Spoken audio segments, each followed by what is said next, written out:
هێندەی قورسایی چیا بێ ئەگەر چی کۆڵی تاوانم هێندەی قورسایی چیا بێ هەڵە و گوناح و سەرپێچیم بە وێنەی کەفی دەریا بێ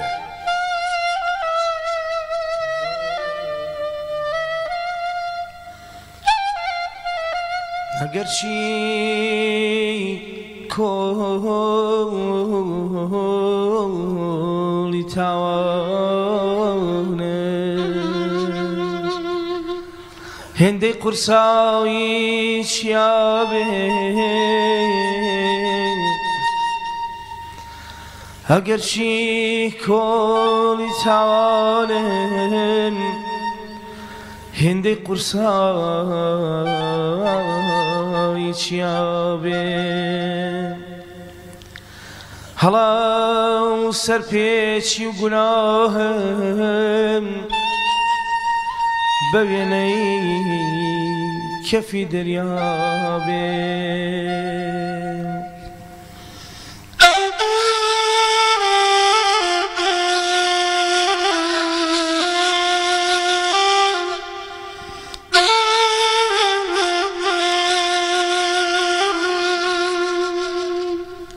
خاترجەمم کە تۆی کەریم ئاکارت ڕەحم و بەخشینە تاوانیشم چەند مەزن بێ دەریای عەفوی تۆش بەرینە خاترجەمم کە تۆی کەریم ئاکارت ڕەحم و بەخشینە تاوانیشم چەند مەزن بێ دەریای عەفوی تۆش بەرینە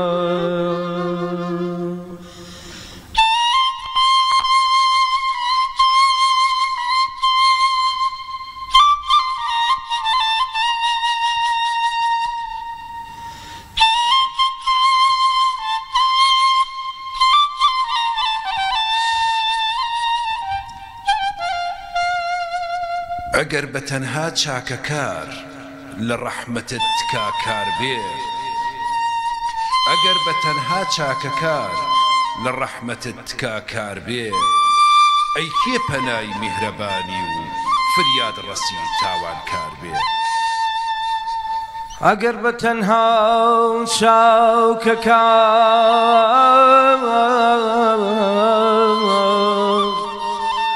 لە ڕەحمەتت کاکار بێ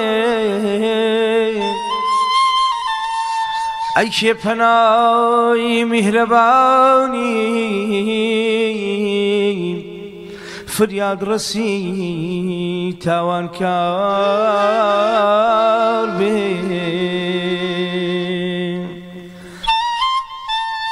ئەگەر بە تەنها چاکەکاری لە ڕەحمەتت کاکار بێ ئەی کێ پەنای میهرەبانی فریاد ڕەسی تاوانکار بێ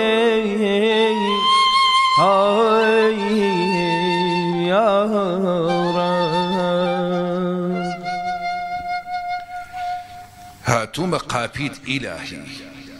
بێزاد و ڕوت و پێپەتی نائومێد نیم خۆت فەرمووتە لا تقنطوا من ڕەحمەتی هاتوومە قاپیت یا ئیلاهی هاتوومە قاپیت یا ئیلاهی بێزاد و ڕوت و پێپەتی نائومێد نیم خۆت فەرمووتە نائومێد نیم خۆت فەرمووتە لا تقنطوا من رحمتي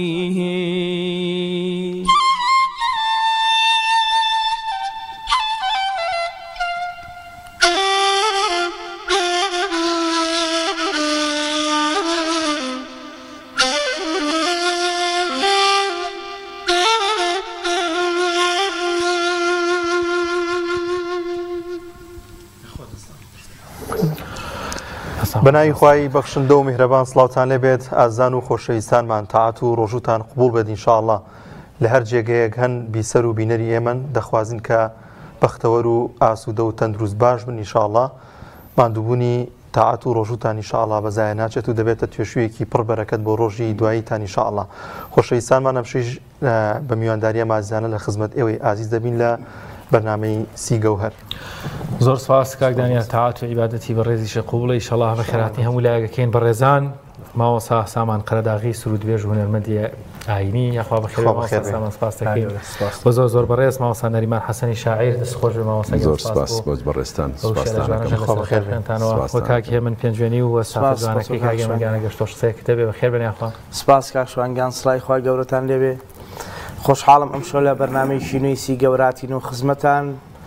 بە میوانداری مامۆساسینی خۆشەویست و کاکسامانی خۆشەویست و لەگەڵ گروپە جوانەکە کە بە درێژای بەرنامەکە لە خزمەتانان سپاستانەکەم. بەست تۆ خۆش بێ کاک وەڵا الحەمدوللا تاوا بڕوا باشی مامۆسا بەعام ڕەمەزانە الحەمدوللیلا زۆر باشە سپاس بۆ خوا زۆر باشە ئینشاءڵڵا بەخێر و خۆش مسلمانانە ئینشاءڵڵا. مامۆسا نەریمان با دەستپێکی بابەتەکەمان کە باسکردنە لە مناجات و سرودی ئاینی لە مانگی پیرۆزی ڕەمەزان وەکو بەشێکی تر لەو حاڵەتە ڕۆحی و جانبە ڕۆحی کە پێویستە ڕەنگە دڵودەرونی مسلمانان پاشمانبوونی عیبادەت و هیلاکبوونێک کە کۆمەڵێک دڵدەرونیان ئارام بێتەوە ڕۆڵی شعر لە نێو دنیای عیبادات و حاڵەتی ڕۆحی و دینداریە بەڕێزت بەدەر لە شاعر بوونەکە وەکو ئینسانێکی بە معریفی و باگراوندێکی جوانی ئەدەبی گەرسەرنجێکت لەسەر ئەم بابەتە هەبێ. بەڵێ سپاس بۆ جەنابتان و زۆر سپاس بۆ کەناڵی پیرۆزی پەیام کە هەموو جارێک لە مانگی ڕەمەزانە و یان لە مناسەباتەکانی ترە ئەوە کۆمانەکاتەوە بەیەکەوە بەڕاستی مانگی ڕەمەزان وانتی خۆی هەیە شهر ڕەمەضان الذي أنزل فيه القرآن مانگی بەخۆدا چوونەوە و پەشیمان بوونەوەیە. من هەر سەرەتا بەو شیعرە کە پێشتر لەگەڵ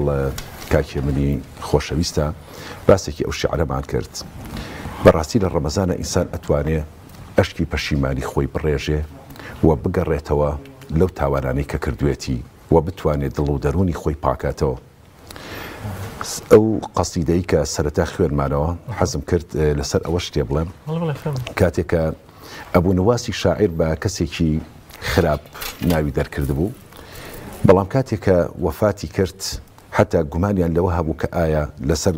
تەرمەکەی ئایا نوێش بکەن یاننا وە لە گۆڕستانی مسلمانانی شابینێژن یاننا بەڵام ئەوە بوو کاتێکە لە کاتی شۆردنیا بوو کە بردیان جەنازەکەی بشۆن مرد و شۆرەکە هاتە دەرەوەتی ئەم وەرەقەی لە گیرفانا بووە. وەرەقەکەی کە لە گیرفانا بووە سەیرەکەن ئەم شیعرەیە کە شیعرەکە و زۆر ناوبانگی دەرکرد. شیعرەکەش بە عەرەبی کاڵێ يا ربي إن عظمت ذنوبي كثرة فلقد علمت بأن عفوك أعظم إن كان لا يرجوك إلا محسن فبمن يلوذ ويستجير المجرم أدعوك ربي كما أمرت تضرعا فإذا ردت يدي فمن ذا يرحم ما لي إليك وسيلة إلا الرجاء وجميل عفوك ثم إني مسلم. جێمە لە کۆپلەکەیە کە کاکێ منیش دوایی بە دەنگە خۆشەکەی خۆی فەرمووی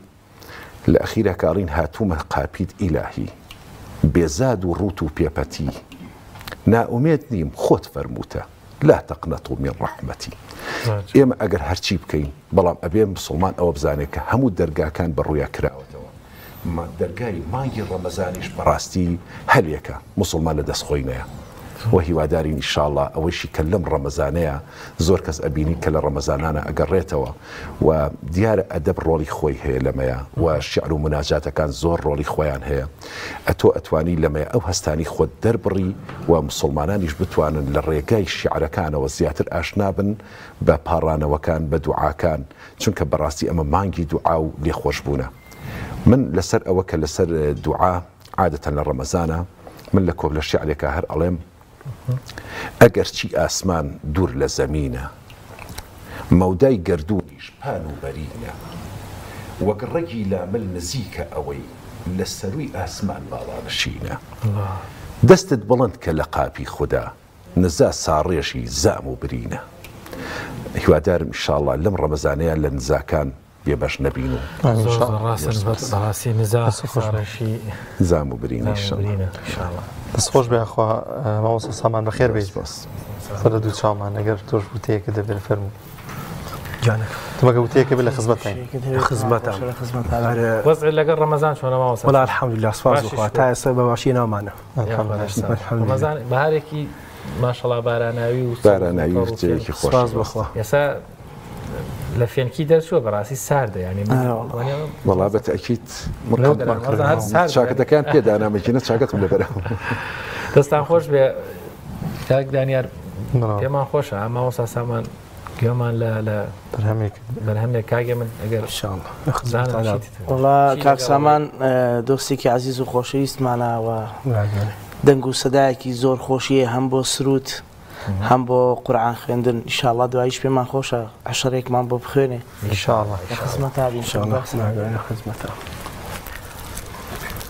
لەگەڵی بەشدارەوی کاگێ منیان هەر خۆی وڵا قوربانەمانیان تر خۆیەتی لە پێمان خۆشە گوێمان لە خۆی بێت خزمەتان قوربان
من ذليل رسياهم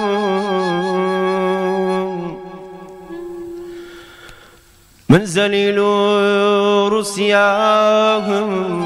توش بناهي عالمي هم لبو زمري رسوله هم لبو زمري رسول أنبياك الخاتمي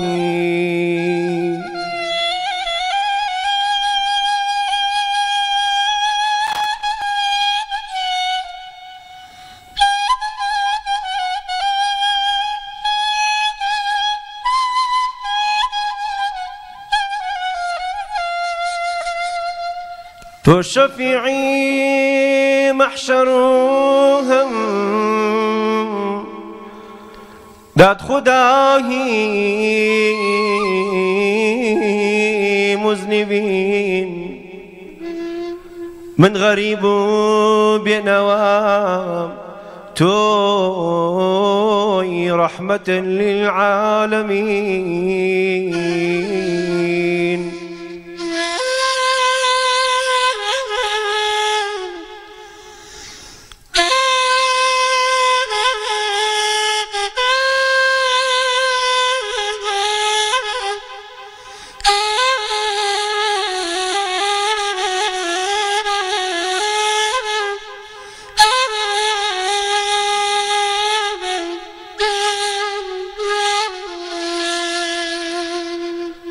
من دڵم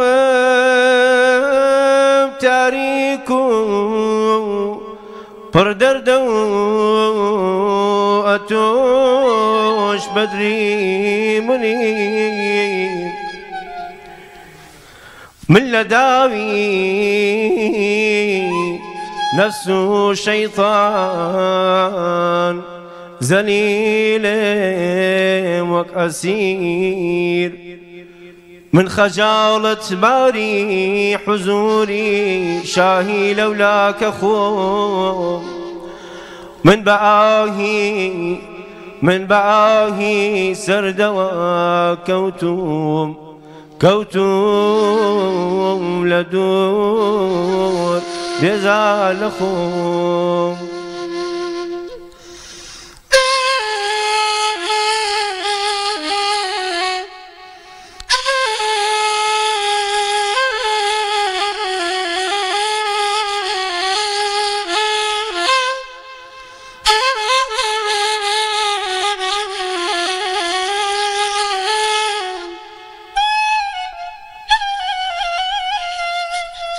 تو تمناك خوا رحمي بك بمحالمان بلا مزياتر نبينا أسيري أنبارمان من بأميدي نقاي رحمتهم أي پناهي مذنبين تو دواي دردي حزينك رحمة للعالمين ذليلي ظلمتي نفسم ببي رحمي خدا چمكم ذليلي ظلمتي نفسم ببي رحمي خدا چمكم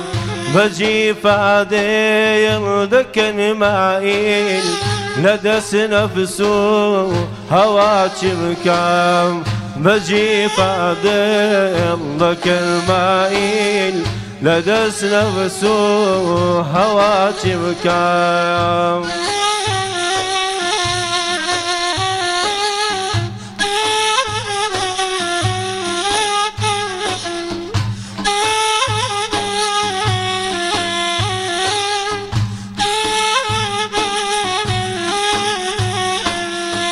أسيرينا يفس شيطانهم غريقي بحر عصيانهم أسيرينا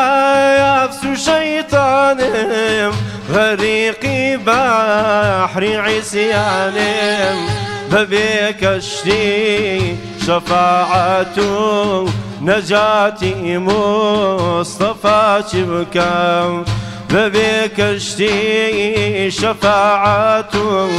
نجاتي مصطفى شبكم ذليلي ظلمتي نفسي ببي رحمي خدا شبكم بجي فاديم دكن مائل لدس نفسه هوا شبكم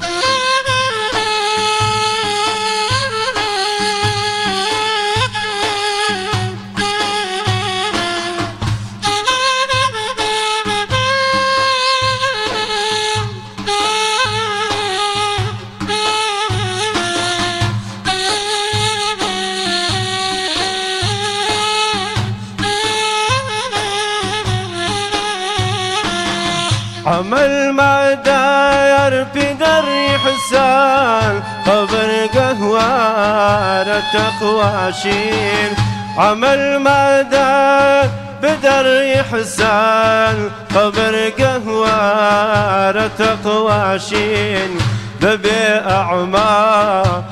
إحسانه ببي تقواي خدا شبكم ببي أعمال إحسانه ببي تقواي خدا شبكم ذليلي ظلمتي نفسي ببي رحمي خدا شبكم بجي فادير دكن مائل لدس نفسه هوا شبكم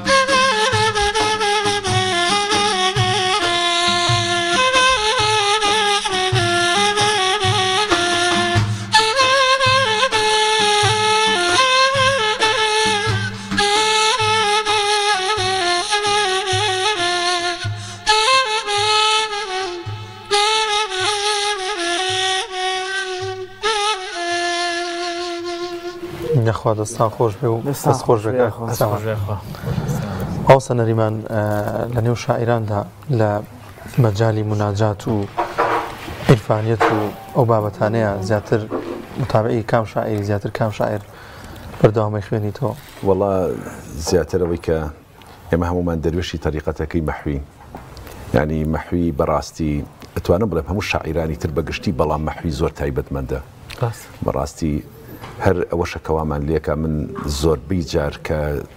شەوان سەیری شعرێکی مەحوی نەکەم، ڕەنگە وابزانم ئەو شەوە ئەزانم بەڕاستی ینی حەقی خۆم پێنایەوە، چونکە بەردەوام حەز ئەەکەم شعرەکانی بخوێنمەوە، بەردەوام حەز ئەەکەم لەسەر ئەو نەهجەی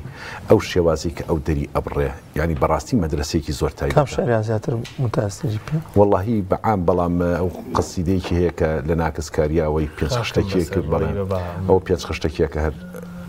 ئینشاءالله پێشکەشتانێکە مەگەر پێمان خۆشە گەر ئامادە بەسەرچە. بەس ماوەسا نەریمان تای دۆزیتەوە، ینی تۆ سیرکە ینی ئەو ڕۆحیەتە لەکوێیەت، ینی ئەمەم هەستە لەکوێ ئەم ئیلهامە، ینی بەڕاستی نامانەوێ ها زۆر بابەتەکە ئەوەکەین، بەس حەقیقەتە ئەمە دروست بۆ تۆ قەسیدەیەک بگاتەوە ئەو قەسید هەیە هەم بڕوا بکە، یعنی کە منی زۆر جار کە ئەو پرسیارە لە خۆمەکەم، یعنی ئێستا ئێمە کە بیر ئەەکەینەوە ئەو پیاوانە هەمیشە لە خەڵوەتا بوون بە زۆری، طبعاً خەڵوەت لەگەڵ تەنهایی فەرقی زۆرە، ئەوان لە خەڵوەتا بوون لەگەڵ خۆی خۆیانە بە شێوازێک تێکەڵ بوون، یعنی ئەو هەنگاوانی کە نابیانە هەر هەمووی حساباتیان تەنهانت بۆ قسەیەکیان بۆ هەنگاوەکانیشیان کردو، کاتێک کە ئەو لە دەریایەکە نخڕۆ ئەبێ و نقم ئەبێ، یعنی ئینسان نازانێ خۆشی چۆنیێتە دەرەوە، ئەوەندە عەشقێکی تایبەت هەبووە لە دڵیان، یعنی بەڕاستی کە بیر ئەەکەیتەوە ئەمە ئیلا لە عەشقێکی زۆر پاکەوە هاتوۆتە دەرەوە، یعنی هەتا ئینسان نەگاتە ئەو پلەیە ناتوانێت ئەو قەسیدانە بڵێ. خۆیە من بە ئاواتم کە ئەڵێم ڕۆژێ لە ڕۆژان بتوانم ئەگەر سوچێکی بەسیتیش بێ بگەمە ئەوە بتوانم قەسیدەیەک لە ڕۆژی قیامەت بتوانم شانازی پێوە بکەم، بەڵام دڵنیاشم ناگەمە ئەوەی مەحوی. بەڵام ێستا هەروە تۆزێ جارجاری ئەوە خۆمان هینەکەین کە یعنی بەڕاستی من بەبێ ئەدەبی زانم لە حزوری مەحویە ئەگەر من هەر شتێ بڵێم، بەڵامی تر ئەوە جارجاری تۆزێ خۆمان بۆ هینەکەی نەچینە ناو ئەو دەریایەوە. بەڵێ خەتی خۆتە ئەوە بەڵێ جوانە خەتەکەش، سپاس دەکەم. دەنگیشی هەوەسە تایبەت مایکەکەشت حاضر هەر بێنە بەرزیشیکەیتەوە توانێت ئەبێت، ینی مەجالی تایە تۆن مرتاحی بەڵێ. مە قەسیدەیەکی خۆتە ئەمە پێنج خشتێکێک لەسەر شعرێکی مەحوی. جا پەلە مەکەن با کاک بڕوا ناوەکەم لێ بانەیەکمان لەگەڵ وانە خۆشە خۆشە، ئەگەر داوای لێ بر نەکەین کاکوانێ لێوە ڕابینین.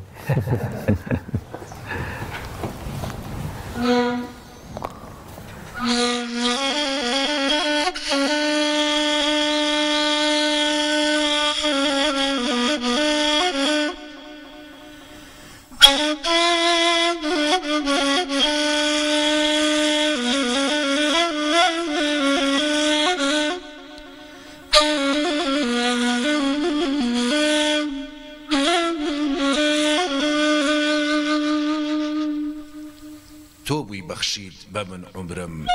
نەمزانی ڕێزی لێ بگرم، ڕۆژم لە ئاوابووندایە و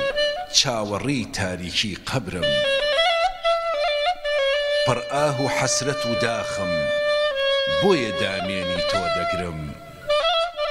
لە ناکەسکاریە خاکم بەسەر ڕۆیی بەبا عمرم، خوددا تۆ بمشیێنە تا لە بەر قاپی کەسێ دەمرم.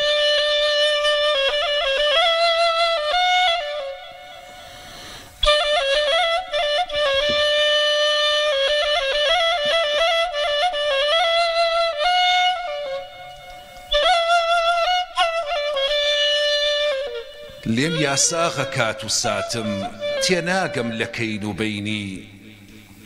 نەمزانی تەمەن میوانە هاتە لام بە شەونی شینی،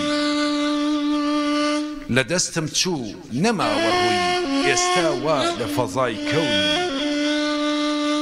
بەزایع چوو لە مالایەعنیە وەقتم هەموو یعنی، دەبێ وەقتێ لەبوون وەقتێ بخوازم تا تیاڕم.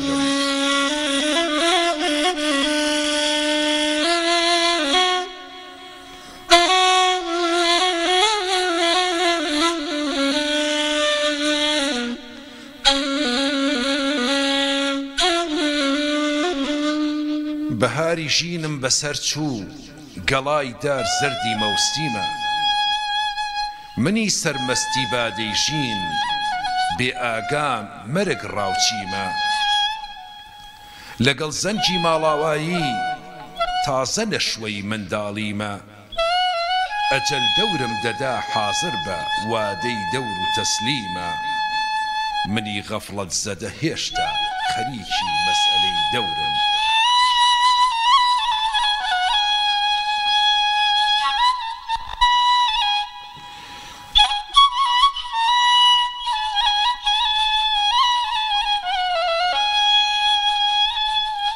دنیا پوش و پەڵاشێکە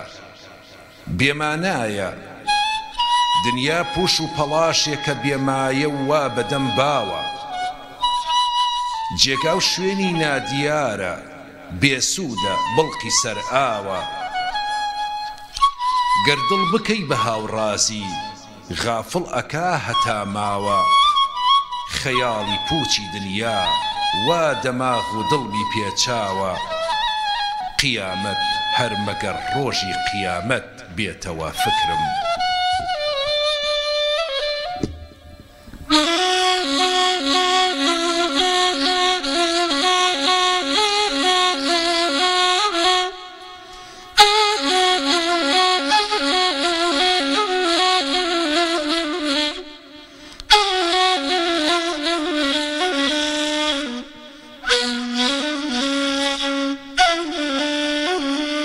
ئێسکی بەشن و لە شولاری زەبوونم ڕەش وەکو زووخاڵ لەگەڵ خوێن و گۆشت و پێستا یەکتر ناگرن بە هیچ حاڵ کەچی نەفسی بەڵاو بەدخوو وەک ساوا دەگرێ گڕووگاڵ لە پێکەوتوم و نەفسم بۆ هەوا دەشنێ وەکو منداڵ لەبەر پیری سرم خۆی ناگرێت و تازە پێدەگرم کە ڕۆح دەرچوو لە توێی سینە جێگە و مەوای گۆڕستانە لە هەر کوێ بمنێژن یاران خۆ تەرمەکەم دەستەوسانە گەر بە ڕابردووی بزانن چارەی دەردی بەس سووتانە چییە سووچ و گوناهی بۆچی دەیکاتە جەزاخانە لە قەبر هەڵکەن هەتا ڕۆژی جەزا دەعوا چییە قەبرم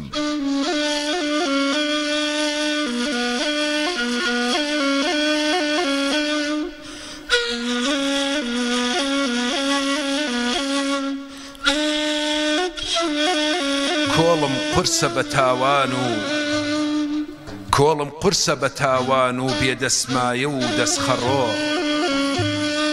بێبەریم کەن تخوا یاران لە هات و چۆ و بێ و بڕۆ با لەوێ ئێوەش وەکو من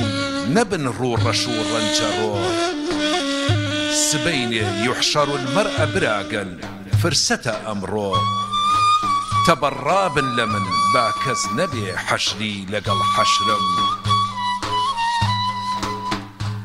ئارەزوو بوو بە پێشەنگم نەفسیش بە موڕشید و مەڕوی ئەمریان جێگەی گومانە دەسا تۆش تێ نەکەوی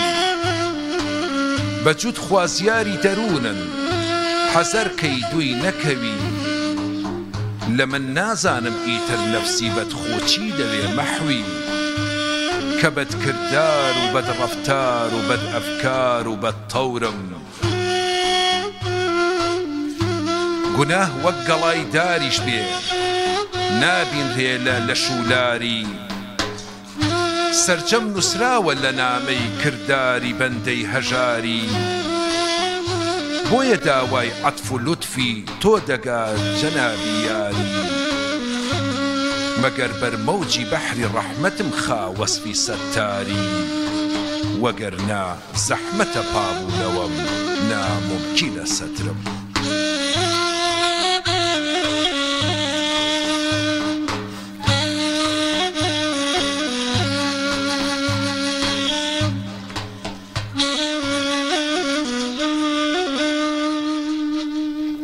دەستان خۆش دەستان خۆش بێ خۆ سیەوەش خۆش بێ باشەوە چ سحرێکە نەی و دەف و شعر و بەتابەت شعری فانی هەر لە خۆی یەکسەر یەکەگرێتەوە ماوەسە نەریمان يعني يكسر أجونجي چسبەکانیان سەریعە يعني الله هەر بۆ یەک کراون حاڵەتێکی ڕۆحی جوانیان قاعەیە خۆی ئەو شعرانی شعری بە تایبەتی کلاسیک کاوە کاکە من زیاتر شارەزای ئیقاع یعنی بەڕاستی لەسەر ئەو شێوازی یعنی بەیتی شێوازی عروزەکەی نووسیبیانە یعنی ئەو شێوە عروزی هەمووی مۆسیقایە ئاوازەکەشی لەگەڵە سەوەفایی هەموو ئەخرەکانی ئاوازیشی لەگەڵ ئەو ڕیتم و ئەو وەزن و قافیە ڕیتمە مامۆستا باشتر دەزانێ هەر شعرێکە لەسەر ڕیتم و وەزن و قافیەک و عروسیەکە نووسرێ هەر وەزن و قافیە خۆی بۆ خۆی ڕیتمە لەسەر وەزن و قافەیە کە بە پەنجە مامۆستا باشتر دەزانێت کە ئەنووسێت لەسەر ڕیتمە نووسێ هەموو ئەوانەی لەسەر وەفایی قسەیان کرد و نووسیانە ماوەسان نەریمان کاگە من ماوەستا سامانی باز لەوەکەن وەفایی لەگەڵ خامەکانیشە ئاوازی بۆ دانانی ئاوازەکەشی لەگەڵ ئەوە نییە تۆ ناتوانانی بیگۆڕ هەر ئەبێ بەوە بیڵێکە ئەو ئەوێت ئەمە خۆی ئاوازەکەیتە زەینت ئەزانیشی بۆ بێ خۆی گە شعرێک ئاوازەکەی نەدۆزی تۆلانەیە گە بە ئاوازێکی دیکە بێت تام و چێژەکەی لە دەست بات بە تەواتی بیدۆزی تۆلە بەڵێ خۆی ڕاستە ئێستا یعنی شاعرانی کلاسیک وا بوون ئێستا سەیری مەلای جەزیری مندی سەحەر شاهێ مەجەر لەبسێ دەبەر مەخمور بوو ئەو دیزەری سوور مشتری یا ڕەپەری یا حور بوو حال لە خۆتۆ سەیرێکی ئاوازێکی تیا کاک شوان بێنە لای کاک سامان بزانین پێش ئەوەی کە بەرهەمێکمان پێشکەشکا پێمان خۆشە عەشەرەیەکی خۆشمان بۆ بخێنێ چون بەڕاستی زۆر لە قورئان خوێندنا واریدە و زۆریش سەوتی خۆشە چون کاری ئەساسیەکەی قورئان خوێندنە باشتر مەجلیسەکەمان نورانی تر و ڕەنگین ترکە أعوذ بالله من الشيطان الرجيم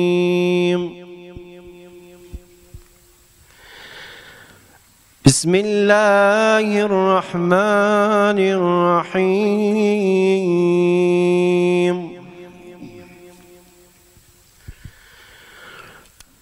يا أيها الإنسان ما غرك بربك الكريم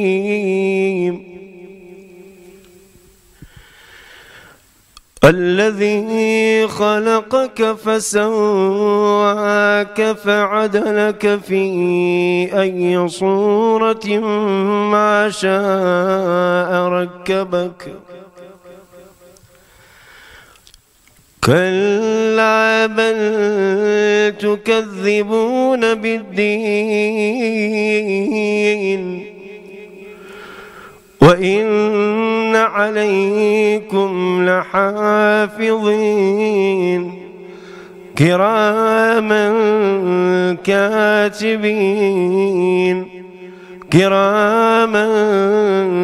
كاتبين يعلمون ما تفعلون صدق الله العظيم خۆش لە خزمەتاوین لە خزمەتام وەجا تا کاک بڕوا خۆی حازرەکە هەمیشەڵێ ماوەسە نەریمان جارجار مەجلیسەکان خەریکە ئەو شێوێنە میشەڵاوەی ئەڵێم لە ئەدەب دەرنەچێن بەس با هەر بیڵێم ئەمەژها هەگام لێ کاک بڕوانی ڕاهات و هەرکەس مایکەکەگرێت دەست بۆ نەیەکە بە جارە خەریکە لەگەڵ قورئانەکەش نێمە وەڵام مامۆستا شوان بنەمێ دوای ناوبڕ دوای ناوە مایکی بۆ بەسین بزانین ئەو چییە چەند جۆرێک زوو ئەیان گۆڕێ و بەکارانێنێ دواتر بۆمان باس باکەمێک مەجلیسەکەی ڕاست ئاگادارم دەست بۆ نەیەکە باکە بێ بە بسمیلای دایانێتەوە مامۆستاکە ساماگیان فەرمون لە خزمەتە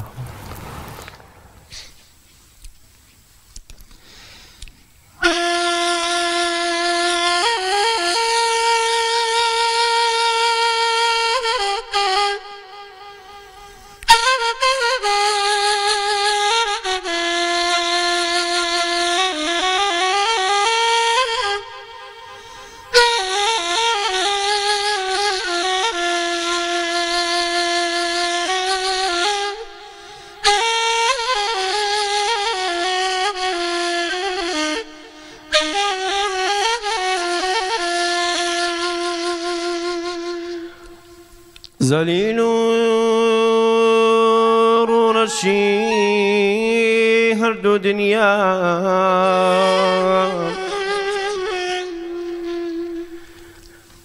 زەلیل و ڕوڕەشی هەردوو دنیا پەشیمانێ پەشیمان ئەسیری نەفس و هەوا و عیسیانێ روسياهم شرمزارم أسيري نفس هواخم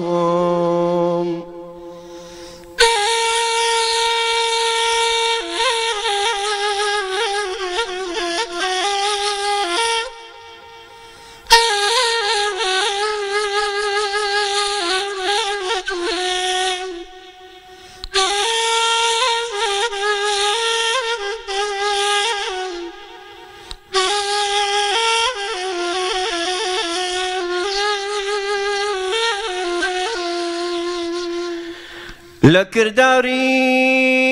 خبيثي خوم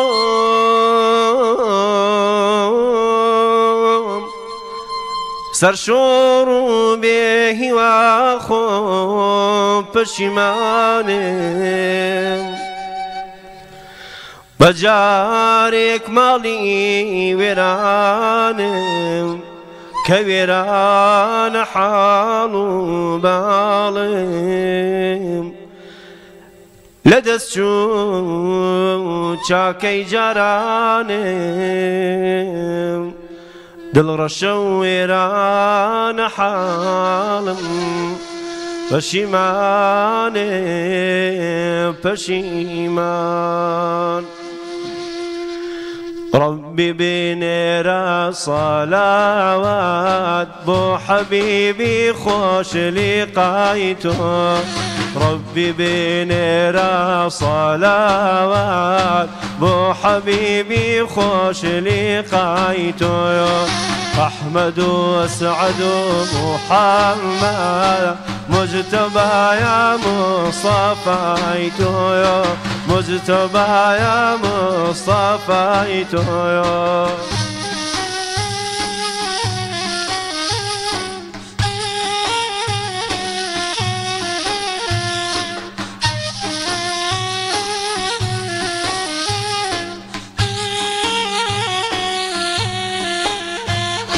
جان فداي عرعري بالايتو دل فداي سبري الايتو جان فداي عرعري بالايتو دل فداي سبري الايتو پادشایا اوی بیتابر سبری بالی همایتو سبری بالی همایتو ربي بنرى صلوات بو حبيبي خوش لقايته أحمد وأسعد محمد مجتبى يا مصطفيته يا مجتبى يا مصطفيته يا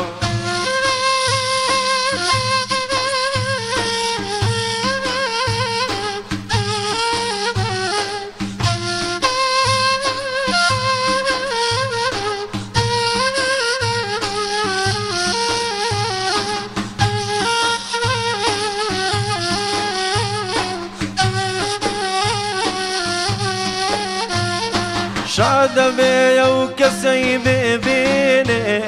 هيئة صورة سمايته شاد بي وكسي ببيني هيئة صورة سمايته وكسي بتاج حزور تاج عزة لقايته تاج عزة لقايته ربي بنرى صلوات بو حبيبي خوش لقايته أحمد وأسعد محمد مجتبى يا مصطفيته مجتبى يا مصطفيته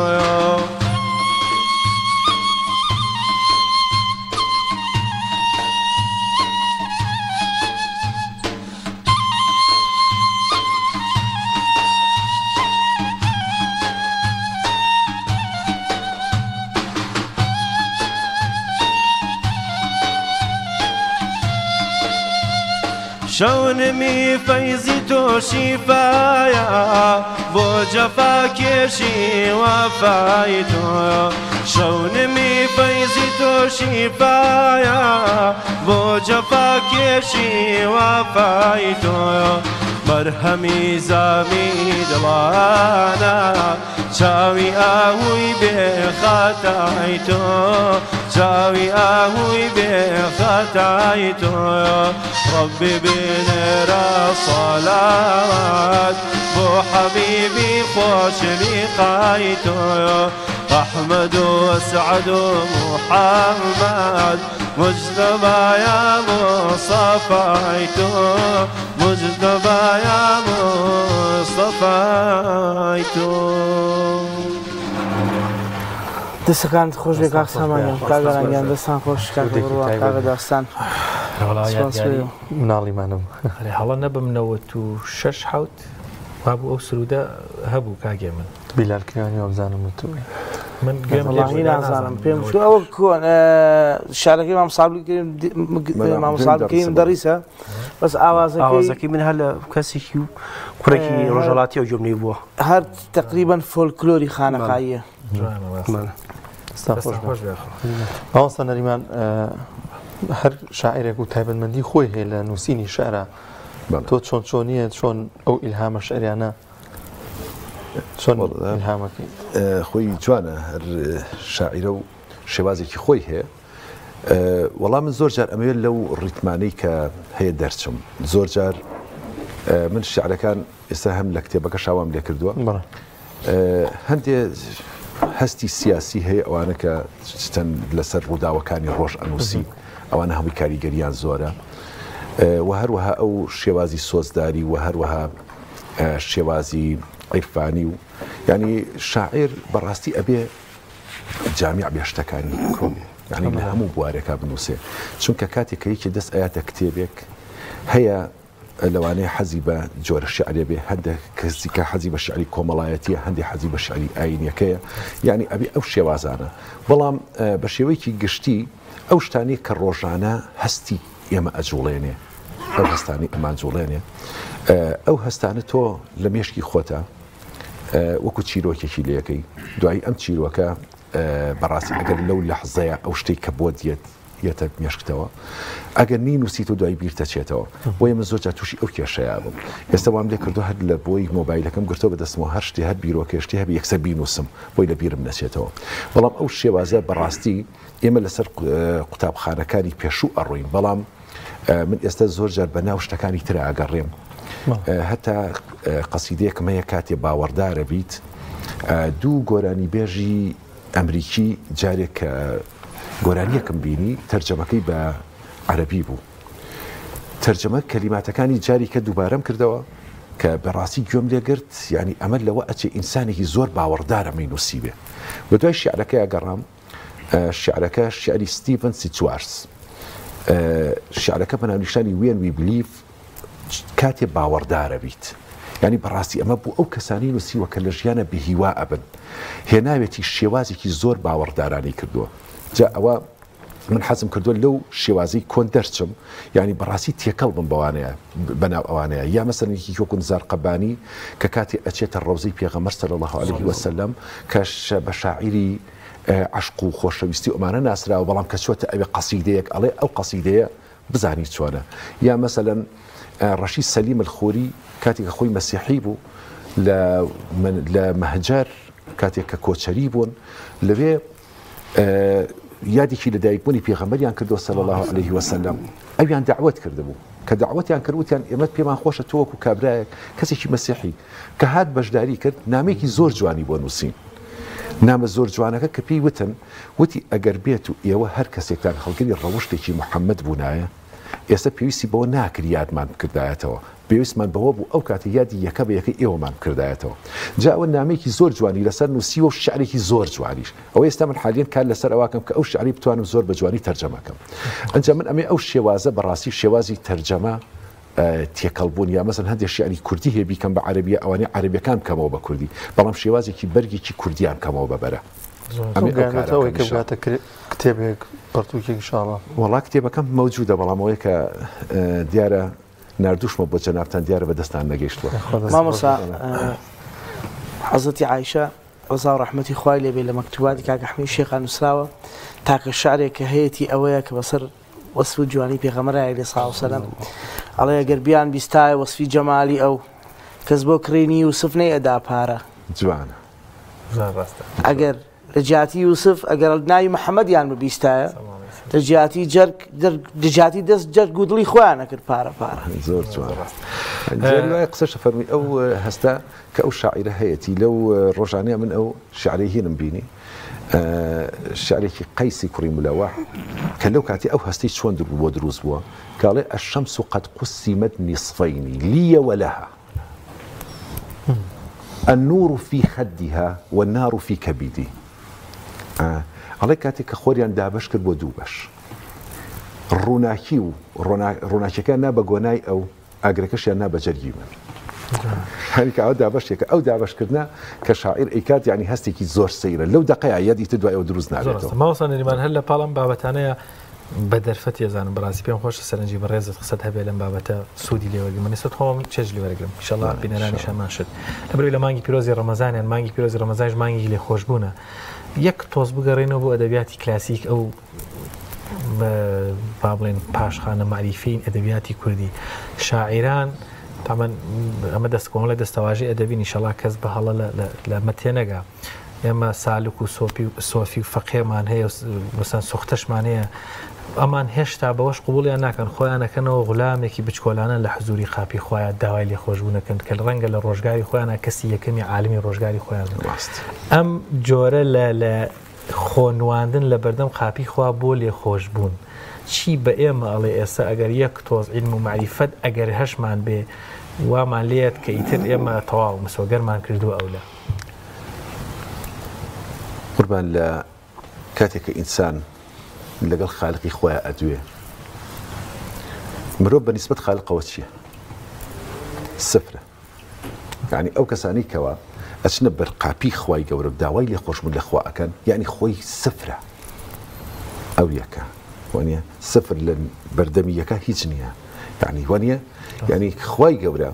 ئەم مرۆڤ ئەمەنە بچووکە بێتەوە ئەمەنە بچووکە بێتەوە من لە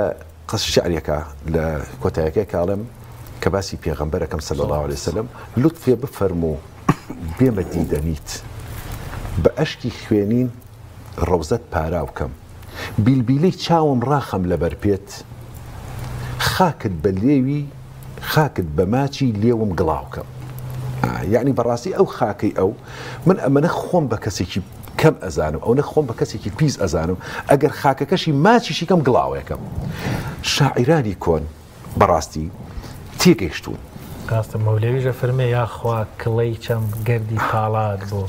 سەرم سەرگەردی هەردی باڵات بەڵێ کلی چاوەکان و خاکی ژێرپێی خاکی ژێرپێیتەوە یعنی ئەو شاعیرانی پێشوو لێبوونەوە جەنابە باسی حوجرەت کرد ئەگەر کوردستانی ئێمە کوردی ئێمە حوجرەی لێلابەی چی ئەمێنێتەوە ئەدەبیاتی کوردی چیمان ئەمێنێتەوە ئەو پاشخانە معریفی و ئەدەبی کە ئێمە هەمانە لە ناو حوجرەکانەوە بووە قەسیدەیەکی مەحوی کە مامۆستا تاهیر پێی خۆش بۆ قەسیدەیە بخوێنمەوە کە باسی هەلهەلەی مەخلوق و وەلوەلەی مەخلوق کە باسی ئەوە ئەکات بەڕاستی بەڵێ جا ئەگەر ئیجازە من حەزەکەم ئەو قەسیدە هەر خۆمان نەبێ بە لە خزمەت بەخێشان خۆشە بە مایکەکەت حازر کە و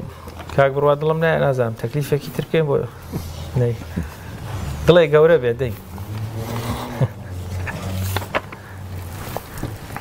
حەزەکەی هەر لەگەڵ نەیەکەی نەیچی گەنجمان کاک بڕوا نەیژەن نەیچی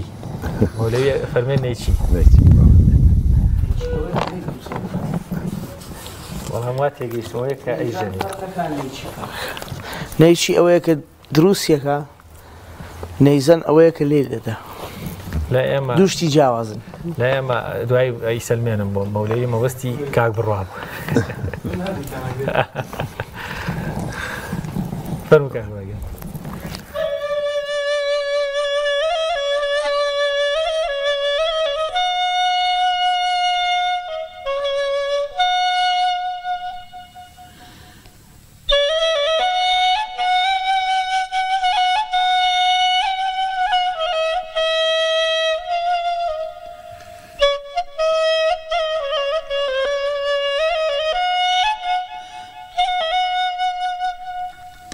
ئەوی ئەمڕۆ بە دەوری تەختیایە هەلهەلەی مەخلوق لە دەوری نەعشیە سوبحەی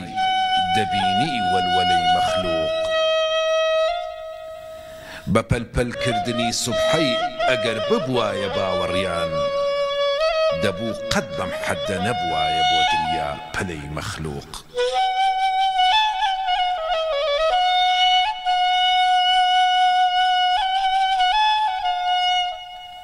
دەخاتە فکری ئەهلی معریفەت شێوەی جەجاڵ ئەلحەق دەبینی بەعضە ئەشخاصێ بە دنیا خەرگەلەی مەخلوق وها پڕفیتنە بوو عالەم کە ئیبلیسێکی وەک ئیبلیس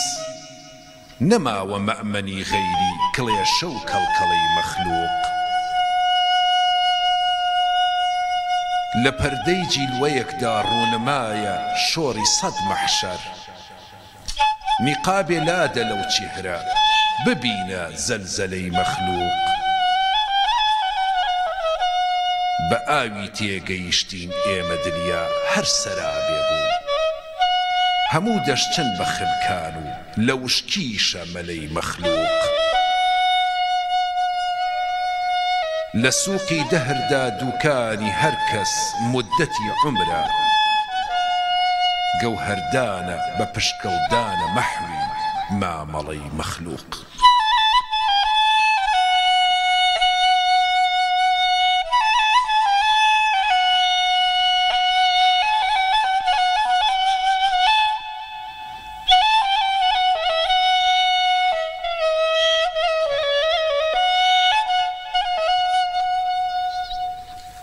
دەستان خۆش کاتەکەمی مامانە با من ئەو مۆزوعە مامۆسا یەکلایی کەینەوە مەولەوی بۆی پێ بڵێم کە نەیچی مەبەستی هەر ئەوە بۆ کە نەیەکە ئەژەنێ باشە لە بەیتێکی هەڵەکی نەیچی ساڵێ دەر قەزاد وە ماڵم دەمێ دەرجەنەی دەروون زوخاڵم یعنی ڕێک ئەڵێ نەیچی لێ بدە باشە قەزاد لە ماڵم کە کاکشوان ئەمە ینی ڕێک نەیچێکە لە یامەبەستی وەیەکەی بەڵام ئەو کەسێکی ئەو مەبەستێتی هەم نێگەش دروستەکە هەم لێش ئەوەش ئەکرێت چکە لەلایەکی تریشۆڵێ بەڵکانێکی بەیۆ جەلاوە وە مەقامەکەی قەقرەزا ساوە دیسان لەلایەکی ترەڵێ شعری بێم تەنخان سەمتورێ سازێ لێ دەرسا نەیچی هەر تارێژ گاز ینی لە هەموو شوێنەکان نەیچی ئەکرێت زانیاری وێت تۆزە بۆ مەشەڕکی چۆن شارەکە وڵات درێژە لەبەرەوەی لە حەزوری ماوەسا نەریمان و کاکێمنۆمانەیە بەڕاستی ئەو رسارەتە وەکو وێرانی ڕۆژەڵاتەکانمانە فەرمونون ئەوە ناکەم بەڵام بە دڵنیایوانش عارفی مەولەوی ینی حەزەرتی مەولی عارفێکی گەورە بۆ بەڕاستی من هەنێ لە دێڕەکانی توانم بڵێم تەنها هەر وەکو سیرکردنێک چێژیان لێ بگرم ڕەنگە دەرەخەتیەوە نین هەرشیکردنەوەیان بۆ بکەین هەر جارێکی خوێنیتەوە دێڕێک وشێکی تر وێنایەکی تر دەستەکەوە زۆر گەورەی نەمانە چیتەناوەی مەرزیەوە هەوە هەر بە ئاسانی نایێتەوە دەرە ڕەحمەت لێبێ یعنی بە ئەوە نەکەین لای ناوڕێک بچینە لای ناوبڕ ئازان و خۆشەویستانمان دەچینە لای ناوڕێک و دواتر بەردەوام دەبین لەگەڵتاندا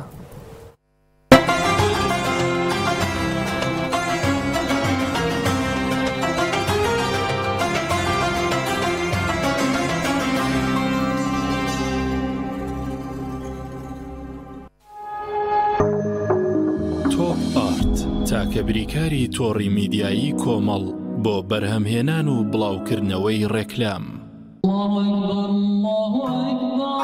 نوێژ ئەو ئەرکە ئاینیەی کە بنەما و کۆڵەکەی دینەکەمان هەمومان لە ڕەمەزاناندا بە خوشوع و تامەزرۆی زیاترەوە هەست بە تام و چێژ و ڕەحمەتەکەی دەکەین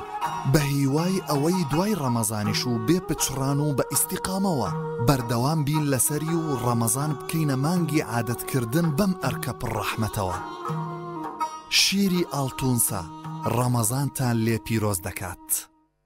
ناوەندی سانە بۆ پێداویستی حەج و عومرە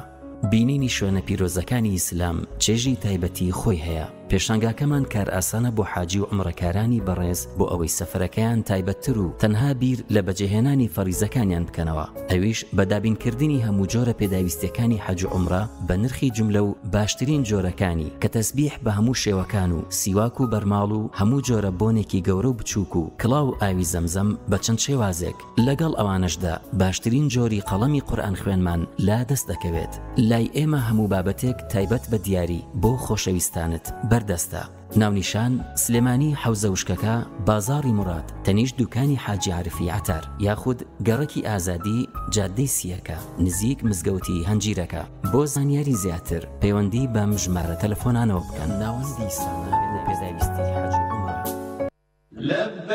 کۆمپانیای کاروانی مەدینە. کۆمپانیای کاروانی مەدینە گەشتەکانی عومرەی دەست پێ دەکات بۆ هەردوو شاری مەدینەی درەوشاوە و مەککەی پیرۆز بە باشترین خزمەتگوزاری و نرخی گونجاو بە سەرپەرشتی مامۆستا کەمال غەفار و بەڕێبەرایەتی مامۆستایانی ئاینی شارەزا و دڵسۆز. کۆمپانیای کاروانی مەدینە بۆ حەج و عومرە. ناونیشان سلێمانی شەقامی بازنەی مەلیک مەحموود بەرامبەر نەخۆشخانەی بەخشین. بۆ زانیاری زیاتر پەیوەندی بەم ژمارانەوە بکەن. خۆمان تێکەڵەکەمان حاضر کردو و پێویست ناکات بیست هاوکێشەی چا تێکەڵکردن تا بکەیتەوە. خۆی لەوە باشتر دەشوەکاتێ و هەر شۆنێک لێ بنی خۆش دەرەچێت. چای مؤمین تام و بۆن ئایدی ئێمەیە. ڕەمەزان لە ڕیکلامە، ڕەمەزان لە ڕاستیە. مناڵی ناسن درەنگە فریا ناکەوی. باش دایگەنی ساڵەسم. کوڕم هەسەوابان نییە. پارشێو ناکەم.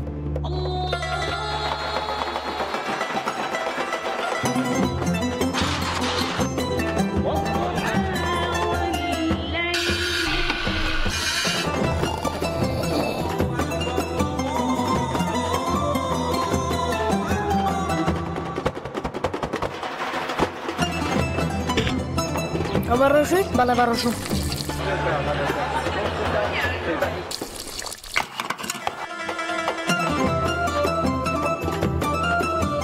ڕەمەزان وەک ڕکلامەکان بێت یاخود ژیانی ڕاستی با هەوڵ بدەین زۆرترین تێشوی قیامەتی تیا کۆ بکەینەوە بە جۆرێک چێژی ڕۆحی لێ وەربگرین تا 11 مانگی تر بەشمان بکات. برنجی مەحموود ڕەمەزانتان لێ پیرۆزەکات. ئۆبێرە بەهێزترین موبەریدەی پلاستیک دیزاینێکی نێوتوانەیەکی بێوێنە لە پەڵمانی هەوا فلتەرێکی ئەستۆری ئۆرجینەڵ کەمترین دەنگی هەیە و دەگرمانە ماتۆری ماگنێتی تۆربۆیە و 100 پلەی خێرایی هەیە و بە 2 ئەمپێر کارە بەکار دەکات. دەبڵ واتەر پەمپە بۆری و پلاستیکەکەی ڕیسایکلین نییە و بەرگەی پەستانی زۆر و ساردی و گەرمی دەگرێت. شاشە و کۆنتڕۆڵی هەیە و دەتوانرێت لە ڕێگەی وایفایەوە کاری پێ بکرێت. ئۆبێرە شایەنی ماڵی تۆیە. کاشۆ بەرهەمێکی خانەدانە تایبەت بەخوان و چێشتخانە. چێژ و جوانی زەیتی کاشۆ مایەی کۆکەرەوەی خێزانە. بۆ دوورکەوتنەوە لە زەخت و شەکرە کاشۆ دەوا و دەرمانە. هەمیشە مەڕوانە لە هەرزانی کە ئەزانی لەسەر سیحەتت گرانە. دەسا هەڵبژێرە زەیتی کاشۆ بەرەکەتی سفرە و خوانە.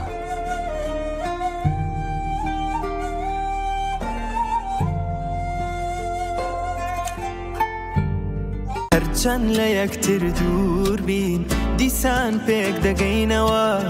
ئێمە بۆ یەکتری پشتین نابێ بیرتان بچێتەوە. وەرە عازیز نزیک بینەوە دڵمان بۆ یەک بکەینەوە بە یەکەوە بەهێزترین با دوور نەکەوینەوە.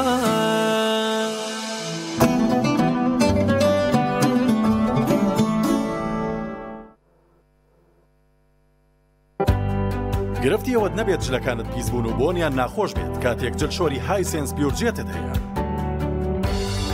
ئەم جلشۆرە سیستمی هەڵمی تێدایە بە تەواوەتی جلەکانت لە پیسی پاگەکاتەوە و بۆنێکی خۆشیانەداتێ و ناژێڵێت چرچ ببن. سیستمی ئینڤێرتەری تێدایە و ڕێگرێت لەوەی هەر گرفتێکی کارەبایت بۆ دروست ببێت. دیزاینێکی جوانی هەیە و کواڵیتێکەشی هێچگار بەرزە. لە یەکادا هەم جلەکانت بۆ شووە و هەم بە باشترین شێوە وشکیانەکاتەوە و ناژێڵێت جلەکانت چرچ و لۆچیان ڕوبەرێکی گەورەی هەیە و 10 کیلۆگرام پۆشاک لە خۆت. ئەمانە و چەندین تایبەتمەندی تر لەم جۆرە نوێی جلشۆری هایسنسدا بۆ تۆ ئامادەکراوە. تۆپ ئارت تاکە بریکاری تۆڕی میدیایی کۆمەڵ بۆ بەرهەمهێنان و بڵاوکردنەوەی ڕێکلام.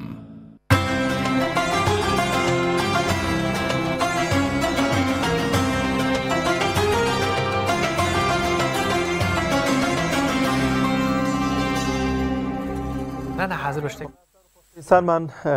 دەبین لە بەرنامەی سی گەوهەر ئەم شەو بە کۆمەڵێک مناجات و سرودی ئاینی دڵ و دەرونی هەموو لایەکتان و ئێمەش فێنکو ئاودان دەکەینەوە. کاکێ من ئەگەر شتی دیکەمان ئامادە بێت وڵا بە پەلە لە کاگەی منەکە پێم خۆشە مامۆسا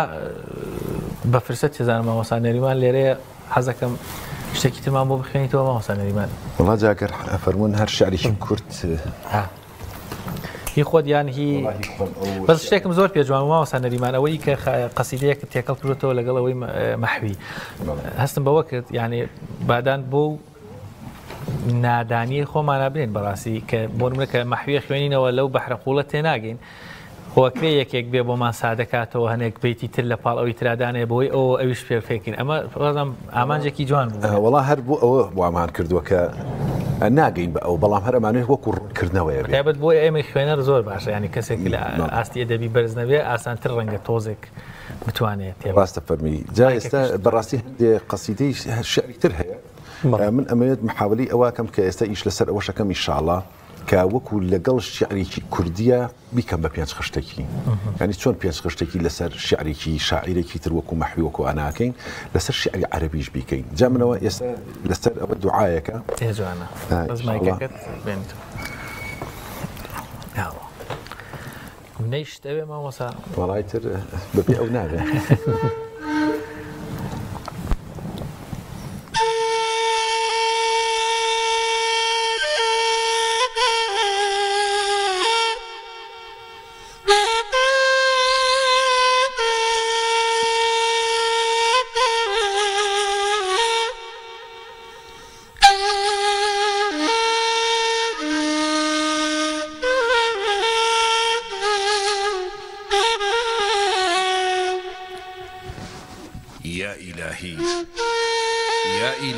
هەر خۆت خاوەن قەراری خۆت ڕازیقی پەنای بەندەی نەداری خۆت عەزیزی خۆت جەباری غەفاری یا خالقی یا مالکەن ئەقداری یا عالمەن ما كان من ئەسراری.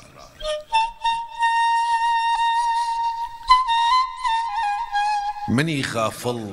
نقمی دەریای نەکبەتی دیلی داوی نەفسی بەدخووی نەفرەتی غەیری تۆ کێ ئاوەڵایە ڕەحمەتی من ذا يجود إذ أتيت بلهفتي وطرقت بابك طرقة المحتار.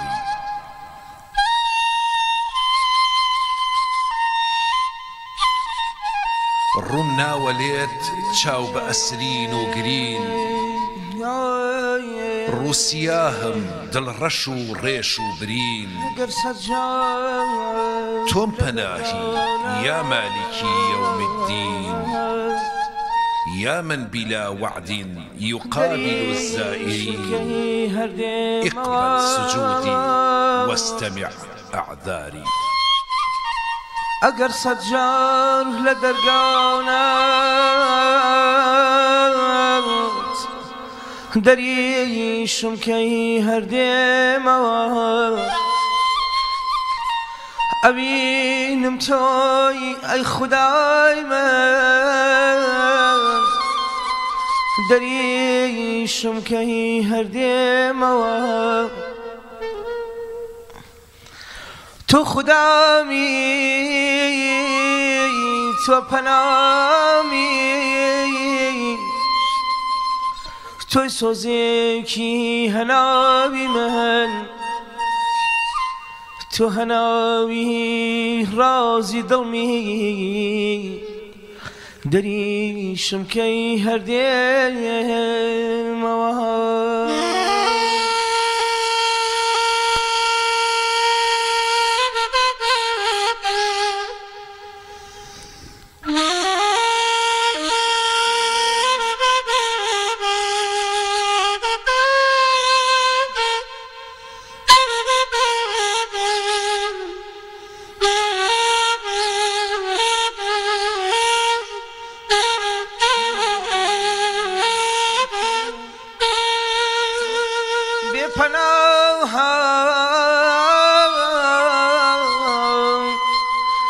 سرکزانە دەست بە سینەی بارەگاتن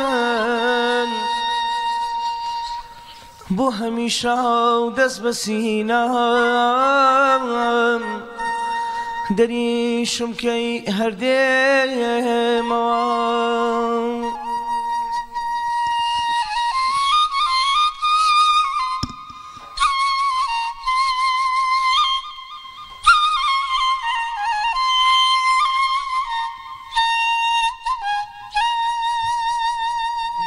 نبي لبيب نبي محمد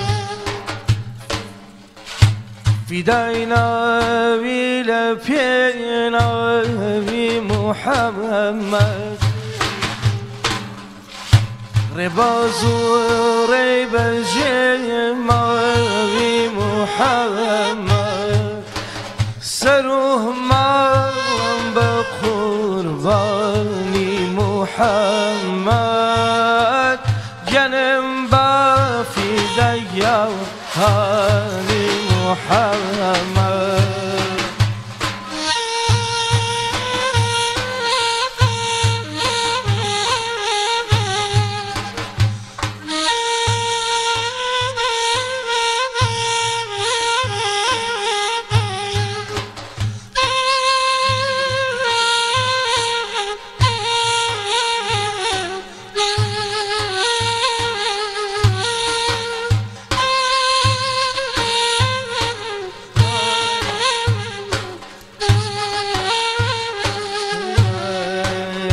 توريك ببشيري محمد دنيا وشولا ببسردي محمد بخواه عزيز لويهم محمد عزيز تري ويشتاك محمد في دينا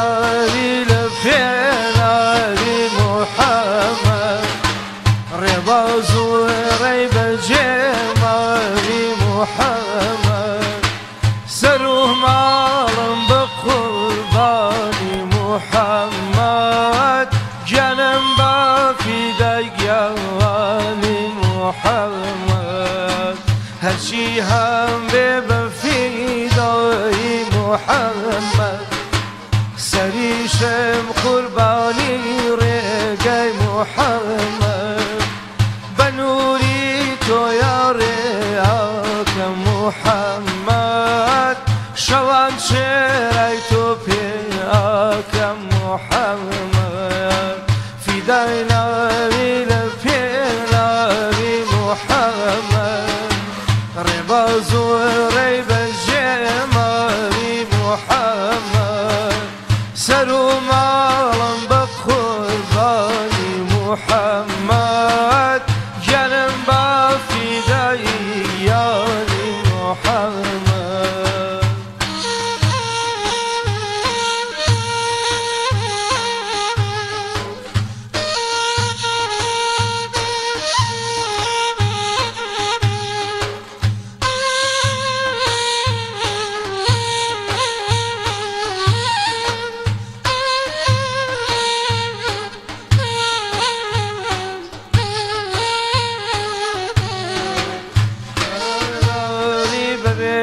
شيري محمد توريك بشيري محمد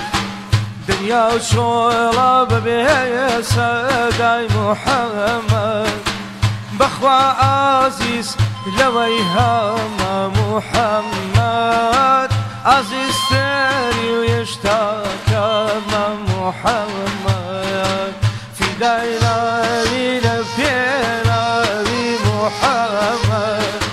ربا زوري بجمالي محمد سرو مالم بقرباني محمد جانم بفداي يا محمد صلى الله عليه وسلم خۆ دەستان خۆش بێ لای کاک بڕوامێکیانەوە بەستووە کاک بڕاگر کەمێک باز لە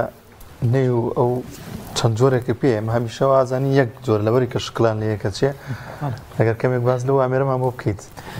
سەرەتا ڕێز و سڵاو خۆشەویستیم بۆ هەموو ئێوە عەزیز و خۆشەویست بۆ میوانانە زۆربەی شەوەکان لەگەڵمان نابن ئەو بۆ بینەرە جوانش کە هەمیشە گوێمان لێگرن هیوادارین کە لە هەوڵی بەرنامەکان تا کۆتاییش ئەوە پێشکەش بکەین کە جێگە ڕەزامەندی ئەوان بێت ئامێرینە یەکێکە لەو ئامێرە سونەتیانە کە ئەمریکی ئێرانیە وزایدەن ئەو زۆری ئامریکا بە منە ئەگەڕێتەوە بۆ چینی مۆسیقایە خود تەبەقەی مۆسیقاکان ئەکرێت مەسەلەن بە ئامریکی یەک ئامێر لەم نەیە بتوانین هەموو میلۆدی ئەگەم و مەقامێک بژەنین بەڵام ئەبێتە بابی تاکژەنینەوە یاخودەوەی کە من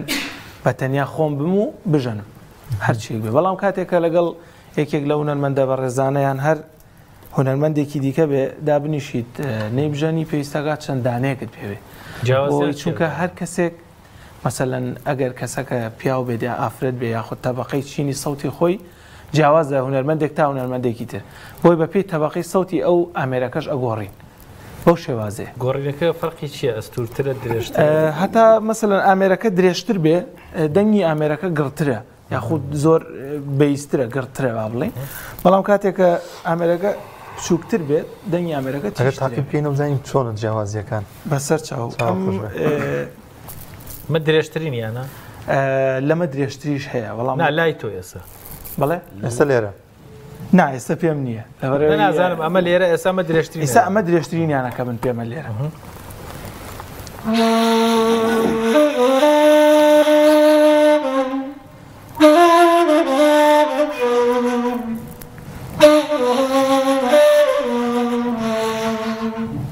ئەگەر هەرەمان ئەم مەقامە مەسەلەن بە یەکێک لە کورتەکان بژەنین چینی دەنگەکەی بەرزتر ئەوێتەوە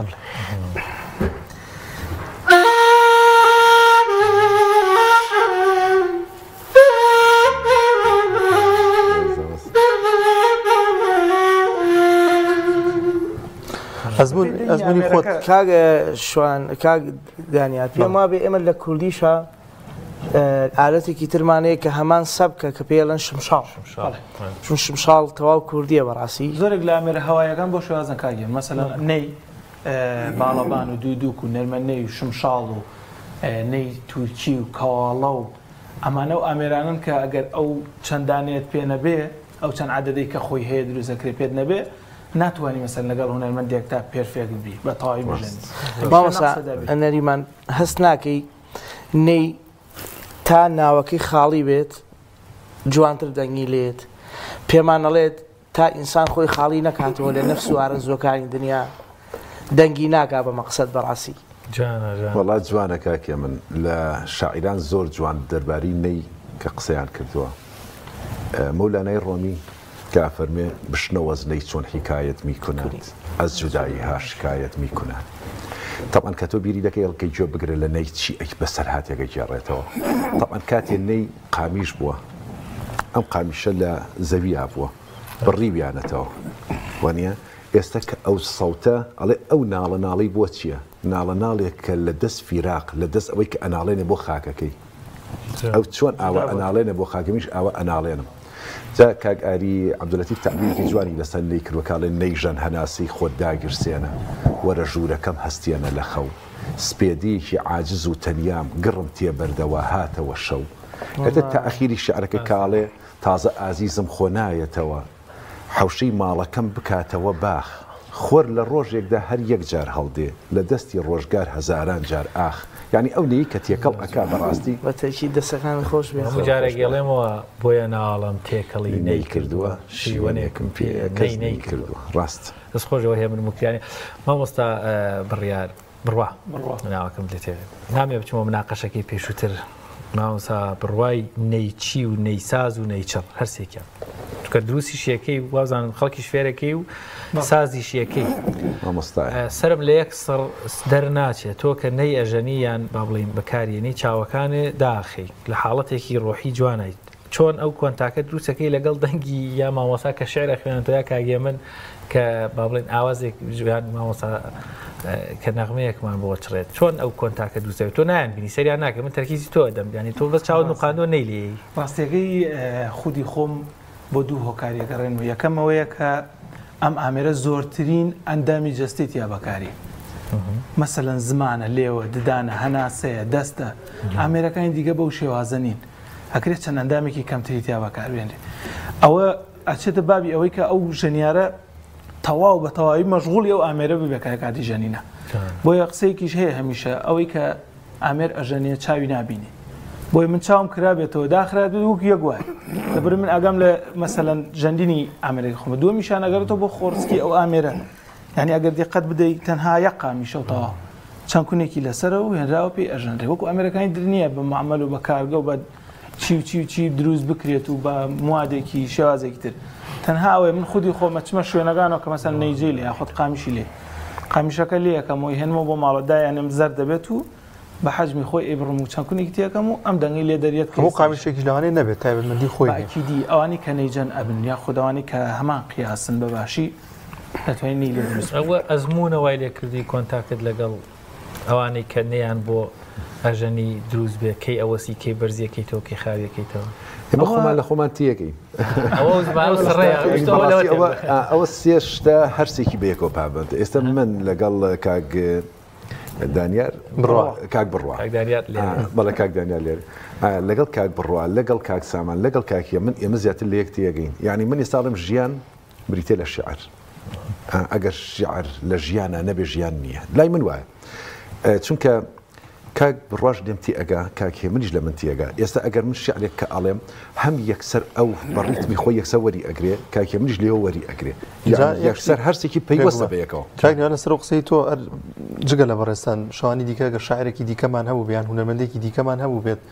بەبێ ئەوەی یەکەم جا هەل لێرە یەکتریان بینی و یەکسەر وەکووا بێت چەندین کاتژمێر پرۆڤیان کرد ڕاستە هەکسەر پێکەوە ئەگونجێن شتەکان ڕاستە زۆر ڕاست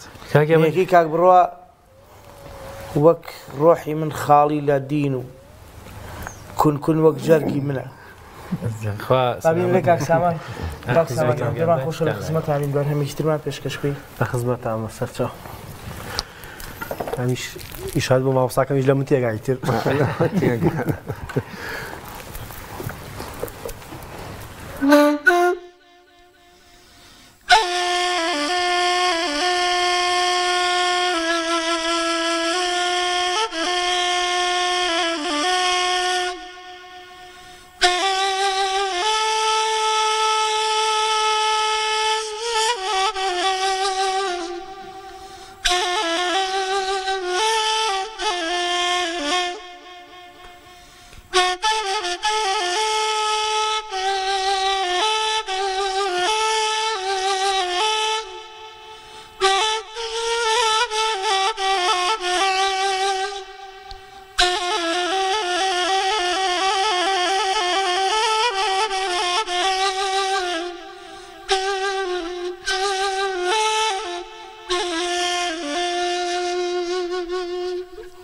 خدا پیدا و هر شخصی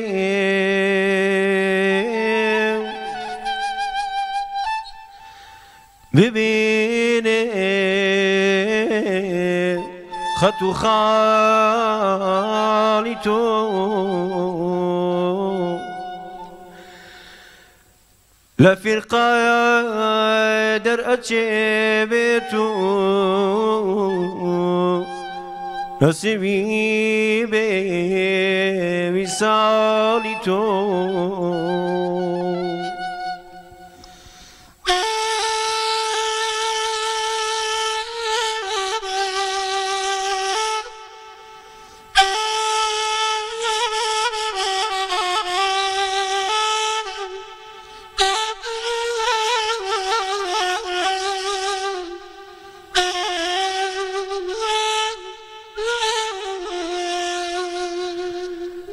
لكوچي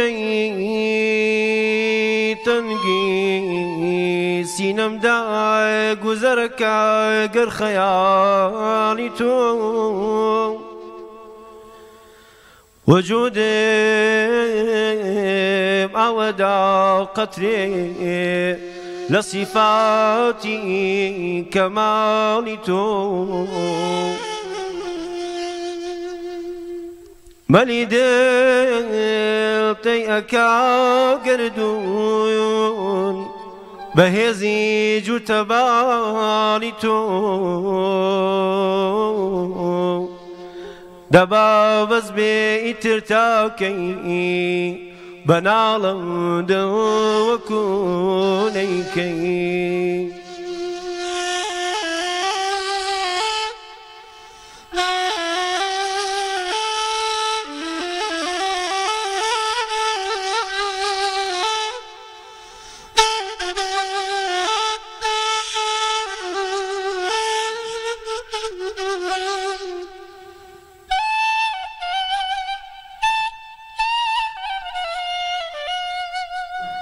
بمن وتفر نكر قربان مسيح أساد المحيكي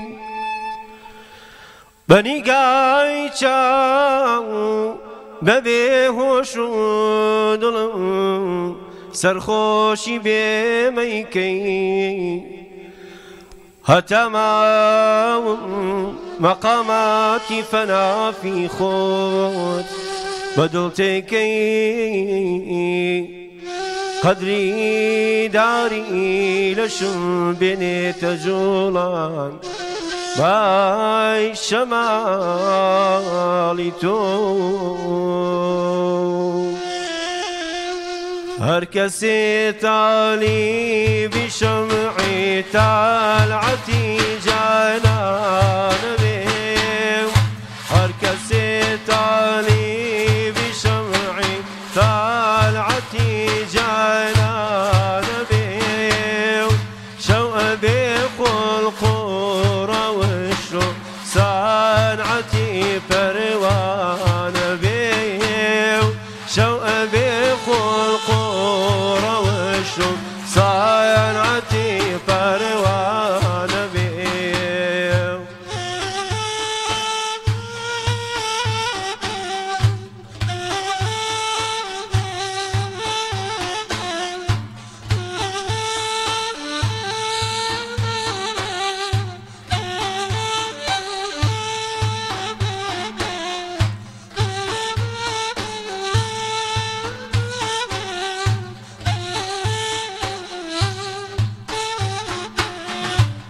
اشتعالي أقريد الأرض معك وجيت وياو اشتعالي أقريد الأرض معك وجيت وياو دائريد الخيمة قاهو تاقي أو سلطان بيو دائريد الخيمة تاختي أو سلطان بيم هر كسي ثاني بشمعي طالعتي جانان بيم شوق بيخل قورة وشو صنعتي پروان بيم شوق بيخل قورة وشو صنعتي پروان بيم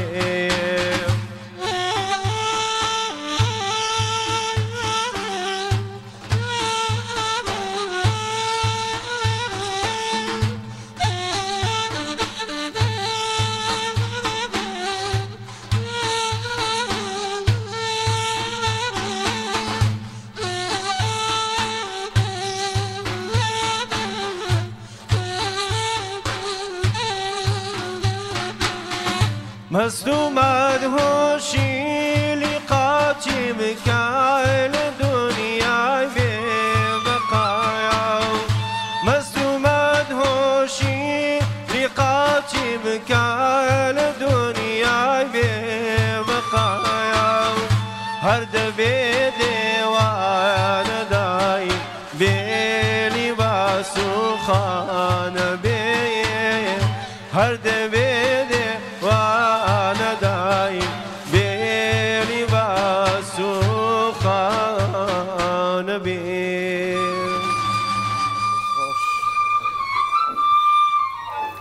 یخوا دەستان خۆش بێ و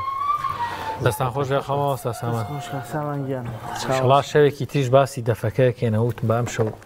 ئازیتیانێ بۆ شەیەتری شەڵ کاک سامانگیان دەستان خۆش بێت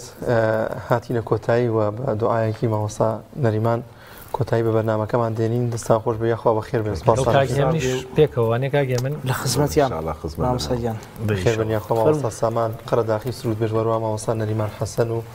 شاعر لەگەڵ و تیپە جوان و کاگێ من یخوا بەخێر بێن دەستان خۆش بێ ئازان و خۆشەویستانمە بەم شێوازاتینە کۆتایی بەرنامەی سی گەوهەر تا بەرنامەیەکی دیکە و شەیەکی دیکە بەخواتان دەستپێرین خواتان لەگەڵ خواتان لەگەڵ اللهم يا سميع الدعوات يا مقيل العثرات يا قاضي الحاجات يا كاشف الكربات يا رفيع الدرجات ويا غافر الزلات اغفر للمسلمين والمسلمات والمؤمنين والمؤمنات الأحياء منهم والأموات إنك سميع قريب مجيب الدعوات. بابا بسم الله الرحمن الرحيم دس بكام چون كتينوي رحمتم دلا قرينم رحمتم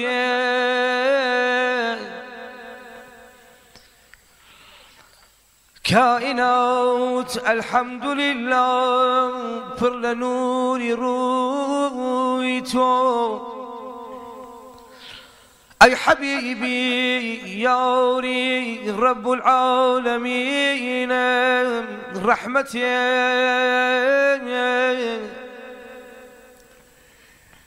اللهم إني أسألك باسمك الأعظم الذي إذا دعيت به أجبت وإذا سئلت به أعطيت نسألك بأننا نشهد أنك أنت الله لا إله إلا أنت لا إله إلا أنت الأحد الصمد الذي لم يلد ولم يولد ولم يكن له كفوا أحد أن تغفر لنا ذنوبنا إنك أنت الغفور الرحيم. أي وجود اسما بعيد الكافي الرحمن الرحيم مالكي إعجازي شمس يوم الدين رحمتي